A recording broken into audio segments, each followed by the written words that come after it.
नमस्कार। India debate में आप सबका स्वागत है। मैं हूं आशुतोष पाठक।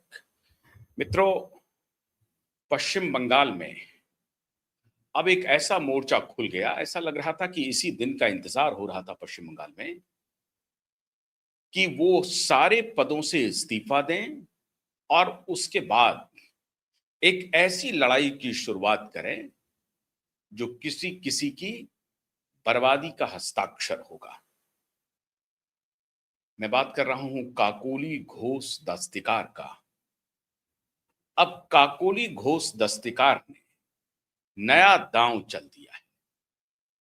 अभी तक तो वो भारतीय जनता पार्टी के करीब बताई जा रही थी कि 6 विधायक को लेकर के वो बीजेपी एडमिनिस्ट्रेटिव मीटिंग में पहुंच गई थी। पत्रकारों ने उनसे पूछा कि श्रीमान शुभेंदु अधिकारी जी कैसा काम कर रहे हैं? कह रहे हैं कि मेरे भाई जैसे हैं।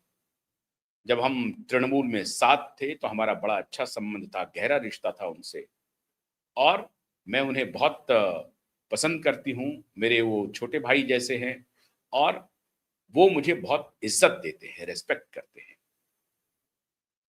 लेकिन आज बात उसकी नहीं है। बात है जिस दिन चीफ व्हिप पद से उन्हें हटाया गया, उसी दिन क्यूवाइब नेटवर्क ने इस जैसी घोषणा कर दी थी कि आने वाले दिनों में ये सब कुछ आपको देखने को मिलेगा, क्योंकि ममता बनर्जी ने बहुत गलत चाल चल दी है और अब उन्होंने खुली बगावत को अपनी पार्टी के अंदर आमंत्रण दे दिया है। इसे कोई रोक नहीं सकता और चाल सबसे पहले ममता बनर्जी के तरफ से चली गई, बल्कि कहें कि गलती ममता बनर्जी ने कर दी। जब आप एक राजनीतिक पार्टी को एकजुट करना चाहते हैं तो टाइमिंग बहुत महत्वपूर्ण होती है किसी भी निर्णय की। ऐसे समय में अगर आप कोई फैसला लेती हैं या लेते हैं जिसके लिए समय उपयुक्त नहीं हो, तो फिर वो निर्णय बूमरैंग कर सकता है और वही हो रहा है तृणमूल कांग्रेस के साथ। सारे निर्णय एक के बाद एक बूमरैंग कर रहे हैं और बड़ी टूट की तरफ पार्टी को अग्रेसित कर रहा है। अब इस टूट से पार्टी बचे कैसे? इसी उधेर बुन में पार्टी एक तरफ फंस गई। लेकिन गलत चाल चली अगर किसी ने तो ममता बनर्जी ने चली और उनके भतीजे अभिषेक बनर्जी ने चली। अभिषेक बनर्जी हालांकि पर्दे के पीछे थे और सामने में ममता बनर्जी का ये निर्णय था। क्या निर्णय था? निर्णय था कि लोकसभा में चीफ व्हिप के पद से काकोली घोष दस्तिकार को हटा दिया जाए। उन्हें हटा दिया गया। यहां तक भी बात चल जाती, क्योंकि आप कोई आला कमान अगर कोई पार्टी में निर्णय लेती हैं तो वो निर्णय एकमात्र निर्णय नहीं होता है, वो एक संदेश होता है।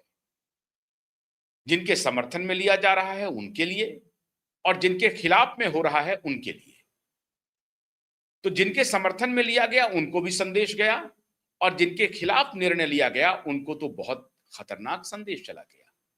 और यह संदेश इतना खतरनाक था कि मोहतरमा इस मोड़ पर आ गई कि उन्होंने शपथ ले ली एक प्रकार से कि अब चाहे कुछ हो जाए, आर पार की लड़ाई में लड़ूंगी और जिन्होंने मेरे खिलाफ पूरा माहौल बनाया, मेरे खिलाफ कान भरा, मुझे इस तरह से अपमानित किया, छोटे कार्यकर्ताओं से अपमानित करवाया, छोटे छोटे 2 कौड़ी के आईपैक के एम्प्लॉय से मुझे अपमानित करवाया।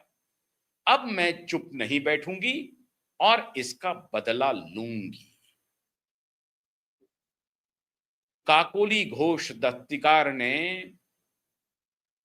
निर्णय ले लिया कि आपने मुझे चीफ व्हिप के पद से हटाया। संदेश साफ था, आप मुझे अपमानित कर रही थी, मुझे मेरी औकात दिखा रही थी और आप उन्हें सम्मानित कर रही थी जिन्होंने जीवन भर, बल्कि मुझे ही नहीं मेरी जैसी कई महिलाओं को खुलेआम अपमानित किया। महुआ मोइत्रा भी उस वैगन में शामिल है, लेकिन महुआ मोइत्रा की मजबूरी कुछ और है। वो काकोली के साथ नहीं जा सकती वर्तमान में, अंदर अंदर तो मन मिला हुआ है, क्योंकि इस मुद्दे पर वो भी साथ है। याद होगा आपको, महुआ मोइत्रा के बारे में क्या क्या बातें श्रीमान कल्याण बनर्जी ने एक समय में कहा था। काकोली घोष दस्तकार के बारे में सामने से नहीं कहा, लेकिन संसद में अपने मित्रों के साथ, टीएमसी कार्यकर्ताओं के साथ जिस तरह की भाषा का प्रयोग करते हैं कल्याण बनर्जी, काकोली घोष दस्तकार के लिए ये नागवार गुजरा है। और अब चूंकि वो सांसद हैं, उनके खिलाफ कोई भी फैसला लेने के लिए या उन्हें उन्हीं की मांद में घुसकर पराजित करने के लिए या उनको सबक सिखाने के लिए काकोली घोष दस्तकार ने कमर बांध लिया है। खत लिखा उन्होंने लोकसभा स्पीकर श्रीमान को, कहा कि श्रीमान, आपके नाक के नीचे, आपके आंख के सामने मुझे मेरी पार्टी के ही बड़े नेता ने अपमानित किया है। अब लोकसभा स्पीकर के पास यह खत पहुंच गया है।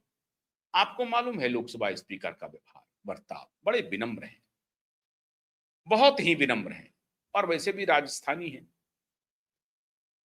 विनम्र हैं। अब अभी कहा जा रहा है पावर गैलरी में कि लोकसभा स्पीकर ने गंभीर संज्ञान लिया है काकोली घोष दस्तकार के पत्र का। पत्र में उन्होंने क्या लिखा? पत्र में लिखा कि मुझे मेरी पार्टी के बड़े नेता श्रीमान कल्याण बनर्जी ने मिसोजिनी का आरोप है, महिला को अपमानित करने के जितने शब्द हो सकते हैं उन सारे शब्दों का, उन सारे अलंकरणों का प्रयोग श्रीमान कल्याण बनर्जी ने मेरे खिलाफ किया है। इसलिए श्रीमान कल्याण बनर्जी के खिलाफ अनुशासनात्मक कार्रवाई की जाए आपके तरफ से, और वैधानिक तरीके से एक महिला को अपमानित करने के लिए एक सांसद के खिलाफ जो कानूनी प्रक्रिया अपनाई जा सकती है उसकी अनुमति दें। मतलब साफ है, एक तो लोकसभा अध्यक्ष इनके बारे में निर्णय करेंगे कि काकोली घोष दस्तकार ने जो पत्र लिखा है वो कितना सच है, उसकी जांच पड़ताल करेंगे, जाहिर कमेटी बनेगी एक, और इसमें उनका साथ टीएमसी की बहुत सारी महिला सांसद देंगी। 11 महिला सांसद हैं टीएमसी की, और उसमें से लगभग 11 के 11 श्रीमान कल्याण बनर्जी से नाखुश है। ये और बात है 29 सांसद हैं, तब भी ये माइनॉरिटी में होंगी महिलाएं, लेकिन सबसे अधिक महिला सांसद अगर किसी एक पार्टी की है मित्रों तो वो तृणमूल कांग्रेस ही है। और वो इसलिए है कि तृणमूल कांग्रेस की मुखिया स्वयं महिला है। उन्होंने महिलाओं को आगे बढ़ाने के लिए, इसमें कोई शक नहीं है, बहुत ही शानदार काम किया है। अपनी पार्टी में एक प्रकार से लगभग 40% के आसपास रिजर्वेशन दे दिया। आप 33% का रिजर्वेशन बाद में करेंगे, भारतीय जनता पार्टी भी अभी इस पर विचार कर रही है, कांग्रेस भी विचार कर रही है, अन्य पॉलिटिकल पार्टियां भी कर रही हैं कि पार्टी के अंतर्गत भी महिलाओं को रिजर्वेशन दिया जाए और उनको उतनी सीटें दी जाए जो वो जीत करके आए और उनको चुनाव में उतारा जाए। कम से कम 33% तो टिकट हर पार्टी में दिया ही जाए। किसी को इच्छा है 50% देने की तो 50% दी जाए।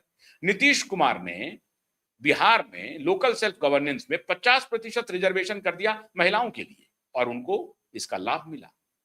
महिलाएं जबरदस्त सपोर्ट की नीतीश कुमार जी को।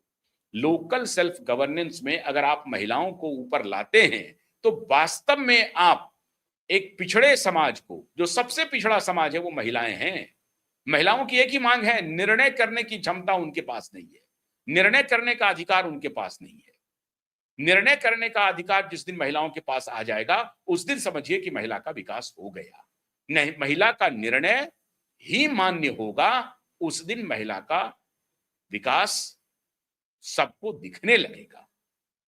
तो ममता बनर्जी ने अपनी पार्टी में महिलाओं को बहुत सम्मान दिया है, इसमें कोई शक नहीं है। 11 सांसद हैं उनके, लेकिन 11 के 11 सांसद लगभग श्रीमान कल्याण बनर्जी से खफा हैं। अब सवाल है कि ये कि ऐसी मजबूरी क्या है कि कल्याण बनर्जी से वो अपमानित करवा रही हैं, ममता बनर्जी अपने महिला सांसदों को। वो खुद अगर सामने से अपमानित नहीं कर पा रही हैं तो कल्याण बनर्जी से अपमानित करवा रही हैं। और जो सांसद अपमानित कर रहे हैं उनको पारितोषिक मिल रहा है, उनको पुरस्कार मिल रहा है, उनको चीफ व्हिप बनाया जा रहा है। और मैंने उसी दिन इस बात की घोषणा कर दी थी कि ये जो निर्णय है कल्याण बनर्जी को चीफ व्हिप बनाने का, ये पार्टी को तोड़ने की दिशा में पहला कदम है। और वो पहला कदम ममता बनर्जी ने स्वयं अपने तरफ से चल दी। अब अगर काकोली घोष दस्तिकार, सबसे पहले तो उन्होंने जिला अध्यक्ष के पद से इस्तीफा दिया, कोलकाता जिला अध्यक्ष के पद से इस्तीफा दिया। आप सोचिए, जिला अध्यक्ष का कोई महत्वपूर्ण बात नहीं होती है, लेकिन तृणमूल कांग्रेस में 4 बार की सांसद रही एक जिला की अध्यक्ष है, ये बहुत महत्वपूर्ण बात है। स्टेट प्रेसिडेंट तो छोड़ दीजिए, नेशनल प्रेसिडेंट छोड़ दीजिए, एक जिला की प्रेसिडेंट होकर के अगर वो इस्तीफा देती हैं तो खबर बनती है, और बड़ी खबर बनती है। क्यों? क्योंकि काकोली घोष दस्तिकार एक जिला की अध्यक्षा मात्र नहीं है, 4 बार की सांसद हैं, बहुत पॉपुलर हैं, वो पेशे से डॉक्टर रही हैं। कोलकाता में उनकी अच्छी पहचान है, बल्कि पूरे पश्चिम बंगाल में उनकी अच्छी पहचान है। और वो ममता जी की काफी करीबी रही हैं, ओल्ड गार्ड की नेता है। ओल्ड गार्ड का मतलब है कि एक ग्रुप तो ममता बनर्जी का है और दूसरा ग्रुप श्रीमान अभिषेक बनर्जी का है। अभिषेक बनर्जी का तो जानते ही है, डायमंड हार्बर गैंग है, और उसमें अंग्रेजी दां सयानी घोष और हमारी महुआ मोइत्रा भी हैं। लेकिन महुआ मोइत्रा कल्याण बनर्जी के मुद्दे पर काकोली घोष के साथ खड़ी होंगी, भले ही सामने से नहीं आएगी, लेकिन मुद्दा जब आगे बढ़ेगा तो वो काकोली घोष को पीछे से, पर्दे के पीछे से मदद करती दिखेंगी आप, क्योंकि अधिक लड़ाई तो महुआ मोइत्रा से हुई है कल्याण बनर्जी की। काकोली घोष दस्तिकार से उस तरह की लड़ाई आमने सामने नहीं हुई है जिस तरह से लड़ाई हुई है महुआ मोइत्रा से। भलकर शब्दों का इस्तेमाल हुआ दोनों तरफ से। दोनों तरफ से महुआ मोइत्रा ने भी कोई कमी नहीं छोड़ी कल्याण बनर्जी को अपमानित करने के लिए। अगर कल्याण बनर्जी ने कोई गलती की तो महुआ मोइत्रा पीछे नहीं। आप सबको मालूम है महुआ मोइत्रा का, जब वो गृह मंत्री को कह सकती है मिस्टर मर्डरर, जब वो गृह मंत्री को कह सकती हैं तड़ीपार, मिस्टर एक्सटॉर्शनिस्ट, अभी उनके ऊपर भी कार्रवाई होनी है, आप चिंता मत कीजिए। अभी तो जहांगीर खां गए हैं, अभिषेक बनर्जी गए हैं, नपे हैं, वो भी नपेंगे। लेकिन चर्चा चल रही है कि वो थोड़ा आगे से तो अभी बीजेपी को गाली दे रही हैं, लेकिन कोई बात नहीं है, कपिल शर्मा की तरह, कपिल मिश्रा की तरह वो भी आ जाएंगी भारतीय जनता में, इसकी चर्चा चल रही है। क्योंकि 22 सांसद तक तो पहुंचना है ना, 22 का आंकड़ा पहुंचना है, इस पर चल रही है बात। विधायक तो बड़ी संख्या में टूटने को तैयार है, पार्षद बड़ी संख्या में टूटने को तैयार है, और इसकी सुपारी अब आप समझ लीजिए, टीएमसी में एकनाथ शिंदे क्या काकोली घोष दस्तिकार बनेंगी, उस तरफ मामला बढ़ते जा रहा है। अब अगर लोकसभा स्पीकर से इनको अनुमति मिल जाती है कि हाँ, एक तो लोकसभा स्पीकर से अनुरोध किया उन्होंने कि इनके खिलाफ कार्रवाई कीजिए, तो अब वो कौन सी कमेटी, जाहिर है कमेटी बैठेगी, जो कमेटी है, जो अनुशासनात्मक कमेटी होती है लोकसभा की, उस अनुशासन समिति में जाएगा मामला, और अनुशासन समिति इसको देखेगी कि काकोली घोष दस्तिकार ने जो आरोप लगाए हैं वो सही हैं या गलत हैं, तो जांच होगी। एक तो ये बात हो गई। इसके अलावा बात होगी मित्रों कि उनको अगर ये सैंक्शन मिल जाता है कि इनके खिलाफ कार्रवाई की जाए, तो कार्रवाई भी होगी, तो जाहिर है हो सकता है कि कोलकाता पुलिस में एफआईआर भी दर्ज हो जाए, और फिर एक महिला सांसद को, एक पुरुष सांसद, वो भी अपनी ही पार्टी के, अपमानित करने के लिए, भद्दी भद्दी गालियों का प्रयोग करने के लिए, अपशब्द प्रयोग करने के लिए जेल जाएंगे, और ये छोटी घटना नहीं होगी। तो श्रीमान कल्याण बनर्जी के पीछे पड़ गई हैं काकोली घोष दस्तिकार। अब उनका, आप ये मान के चलिए कि काकोली घोष चुप नहीं रहेंगी, तो पार्टी को कई फ्रंट पर वो डेंट करेंगी।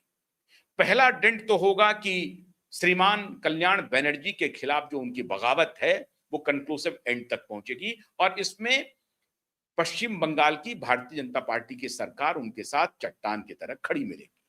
अब मान के चलिए, जिसको वो भाई कह रही है, श्रीमान शुभेंदु अधिकारी, और श्रीमान शुभेंदु अधिकारी को भी अपना पुराना हिसाब किताब पुख्ता करना है, क्योंकि कल्याण बनर्जी एक ऐसे उथले छिछले नेता हैं, वो गंभीर हैं ही नहीं।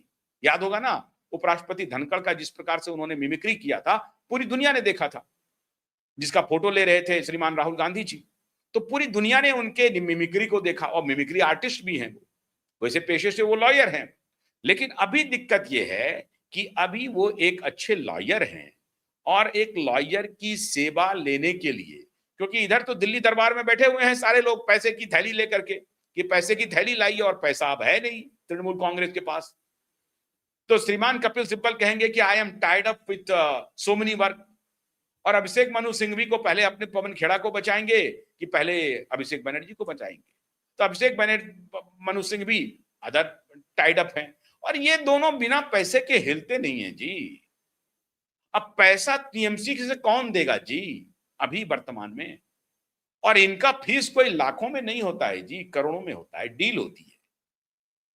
2 करोड़ 4 करोड़ 5 करोड़ 10 करोड़ तो आप मतलब ऐसे ही बातचीत के लिए ही पैसा भेज दीजिए, 2-4 करोड़। अरे साहब, जो जोरबाग में, अब मुझे नहीं मालूम कि उन्होंने पूरी कोठी खरीदी ली क्या नहीं खरीदी, लेकिन 16 लाख रुपए प्रतिमाह रेंट दे रहे हैं श्रीमान कपिल सिब्बल। जोरबाग में, जोरबाग की एक कोठी में 16 लाख रुपए प्रतिमाह का रेंट जा रहा है श्रीमान कपिल सिब्बल का। अब उसको टीएमसी अफोर्ड कर पाएगी कि नहीं कर पाएगी कहना मुश्किल है। तो कौन केस लड़ेगा? उनको कोई वकील चाहिए, तो वकील अब उनकी पार्टी में श्रीमान कल्याण बनर्जी हैं, तो वो फ्री में दौड़ दौड़ करके जाएंगे, कोर्ट में जाएंगे, और उस हिसाब से एक अच्छे वकील भी हैं वो। तो अभी टीएमसी को कल्याण बनर्जी की उपयोगिता अधिक दिखाई पड़ रही है, तो वो काकोली घोष से दुश्मनी लेने को तैयार है। और वो सोच रही होंगी कि काकोली घोष को मना लिया जाएगा, लेकिन काकोली घोष बहुत आगे निकल चुकी है। अब वो मनाने की परिधि से बाहर जा चुकी है काकोली घोष। काकोली घोष अब मानने के लिए बैठी नहीं है। क्या कोई ममता बनर्जी उनको फोन करेंगी? खुद काकोली घोष ने कहा कि भाई वो तो आउट ऑफ रीच है। ममता बनर्जी का फोन काकोली घोष के लिए स्विच ऑफ है, स्विच ऑफ है। उन्होंने खुद कहा कि वो तो मिलती नहीं है, हमारी एक नेता हुआ करती थी, अब तो मैं ढूंढ रही हूं उस नेता को, उस ममता बनर्जी को जो हम लोगों की नेता थी, ऐसा कह रही है काकोली घोष। कहा कि हम उनको कई बार संपर्क करने की कोशिश किया, हमने की, लेकिन वो नहीं मिली, हमारे लिए उनके पास वक्त नहीं है।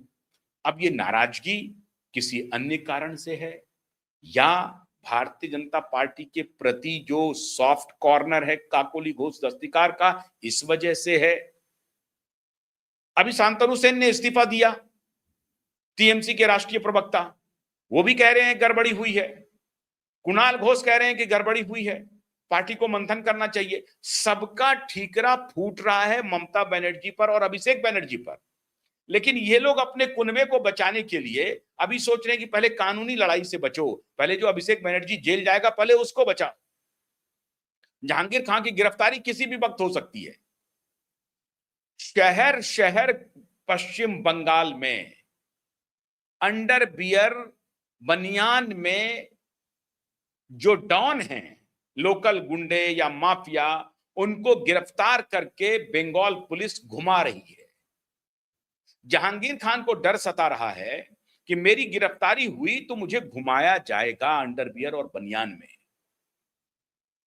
और जो जहांगीर शेख हैं वो कहां हैं आजकल? शाहजहां शेख, वो जो मसनद हुआ करते थे शाहजहां शेख साहब, वो कहां हैं, किधर हैं?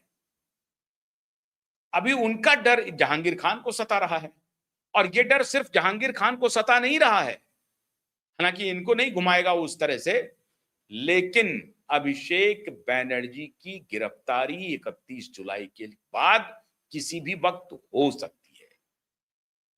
जो नोटों के बंडल मिल रहे हैं, वो नोट के बंडल की आंच अभिषेक बनर्जी तक जाएगी, और इसीलिए ममता बनर्जी नाराज हैं, परेशान हैं। और अगर परेशान हैं तो आपको इस मौके पर टाइमिंग आपने गलत चुना। जब बगावत हो सकता है तो मान लीजिए आपको मालूम था कि काकोली घोष भारतीय जनता पार्टी के संपर्क में है, तो आप उन्हें और करीब जाने का मौका दे रही हैं। ये तो मौका था कि वो, क्योंकि वो टीएमसी नहीं छोड़ी है, टीएमसी से इस्तीफा नहीं दिया है, क्योंकि टीएमसी से इस्तीफा देती है उनकी सदस्यता चली जाएगी, इसलिए टीएमसी पे बनी हुई है, क्योंकि सदस्यता बरकरार रखनी है। अब ये हिम्मत तो काकोली घोष कर नहीं पाएंगी, कि अभी 2029 तक उनकी सांसदी बची हुई है, वो अभी इस्तीफा दे दें। ऐसा तो नहीं कर सकती है, इस्तीफा तो नहीं देंगी वो। तो टीएमसी में बनी हुई है, लेकिन अब वो टीएमसी में है नहीं, टीएमसी की है नहीं। टीएमसी में है जरूर, लेकिन टीएमसी की नहीं है। बावजूद इसके केंद्रीय नेतृत्व को चाहिए था कि थोड़ा परसिवरेंस से काम करें, थोड़ा पेशेंस से काम करें और उनको अपने फोल्ड में लाने के लिए प्रयास करें, लेकिन ऐसा उन्होंने नहीं किया। उन्होंने जाने दिया। क्यों? क्योंकि उनको आवश्यकता अभी कल्याण बनर्जी की है। तो उनको कहा कि भैया आप रहें, नहीं रहें कोई बात नहीं, आपको चीफ व्हिप से हटा देते हैं। या फिर उन्होंने ये सोचा होगा कि काकोली घोष की कोई कीमत नहीं है, कोई औकात नहीं है, हमारी बल पर ममता बनर्जी की छाया में काकोली घोष दस्तकार आगे बढ़ी है। लेकिन अगर सत्ता का संरक्षण मिल जाए किसी को, किसी नेता को, तो फिर तो वो तो कोहराम मचा सकता है। और भारतीय जनता पार्टी का संरक्षण है। मित्रों, 1 अगस्त से शुभेंदु अधिकारी ने घोषणा कर दी है पश्चिम बंगाल में सेंसस की, जनगणना की। अभी तो इतना बड़ा पेंडोरा बॉक्स खुलेगा, इस पर तो अलग से आपको विस्तार से बताना पड़ेगा। जो जनगणना की घोषणा की है, उसमें अब इनके सारे खेल, इनके छद्म बाहर आएंगे। जो होल्डिंग सेंटर्स हैं, जो कंसंट्रेशन कैंप बन रहे हैं, उसमें लोग खुद ही जाकर के कह रहे हैं कि हाँ मुझे बांग्लादेश भेज दीजिए। बांग्लादेश बॉर्डर पर कतार लगा हुआ है। अब ममता बनर्जी के पास मुंह छुपाने का भी कोई मौका नहीं है। एक्सपोज हो चुकी है ममता बनर्जी और अभिषेक बनर्जी। कुछ नहीं वो कह पा रही है जनता को, क्योंकि होल्डिंग सेंटर और कंसंट्रेशन सेंटर इस बात के प्रमाण है। और बॉर्डर सिक्योरिटी फोर्स के पास जो तांता लग रहा है बॉर्डर पर बांग्लादेशियों का, वो इस बात के प्रमाण हैं कि आपने पिछले 15 साल में घुसपैठिए के लिए क्या किया, उनको कैसे आपने आराम से आने दिया और आराम गाह बनने दिया। पश्चिम बंगाल को पूरा डेमोग्राफी बदल गई है। एक तरफ केंद्रीय गृह मंत्री बॉर्डर घूम रहे हैं ये पता करने के लिए कि घुसपैठिए का क्या क्या किस किस जगह से हो सकती है, और दूसरी तरफ पश्चिम बंगाल 1 अगस्त से जनगणना की घोषणा कर चुकी है। शुभेंदु अधिकारी कह रहे हैं कि ये पॉलिटिकल मामला नहीं है। अन्य राज्यों में जनगणना हो चुकी है, हम पीछे चल रहे हैं। इस जनगणना से इकोसिस्टम बड़ा परेशान होगा।